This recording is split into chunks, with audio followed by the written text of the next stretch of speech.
La première étape de cette 30e édition du Circuit des plages devait se courir sur l'île de Noirmoutier, mais a dû être annulée en raison des forts vents annoncés. Tout autre temps, le lendemain, à Notre-Dame-de-Mont, soleil et vent moyen. Près de 200 partants pressés d'en découdre pour 134 km à parcourir dans les marais de Mont.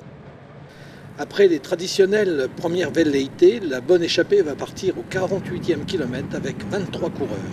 Dans ce premier peloton sont bien représentées les équipes de Nantes Atlantique, de la Creuse, d'Aubervilliers, des Côtes d'Armor, Ville-Saint-Germain, Dunkerque et aussi 10 éléments du Vendée-U. Ces derniers vont prendre le large au kilomètre 81 pour finir ainsi avec 2 minutes sur le premier poursuivant et 4 minutes sur les suivants.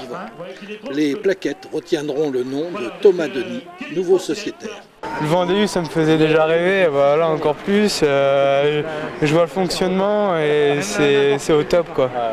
Le staff, les copains, l'ambiance, c'est énorme. L'année dernière, on avait une belle opposition avec les Norvégiens. Malgré tout, on avait réussi à gagner une étape rapidement. Donc là, cette année, le circuit était aussi propice pour ça. Ça nous permettait de mettre en place tout le travail collectif qu'on avait prévu. Voilà. On a pris du plaisir aujourd'hui, mais voilà, demain sera un autre jour. Il reste des plages, il reste des manches de Coupe de France et surtout une saison. Donc voilà, c'est tant mieux pour aujourd'hui.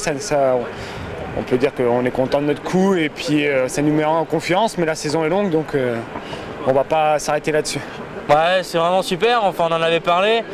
Malheureusement, il y avait moins de vent que prévu, mais bon, ça suffit quand même pour faire péter les choses, et pour que la course se décante. Et on a refait une deuxième fois au même endroit. Et ben on s'est retrouvé qu'à 10, donc c'est vraiment super. 10 de l'équipe, c'est vraiment magique, quoi.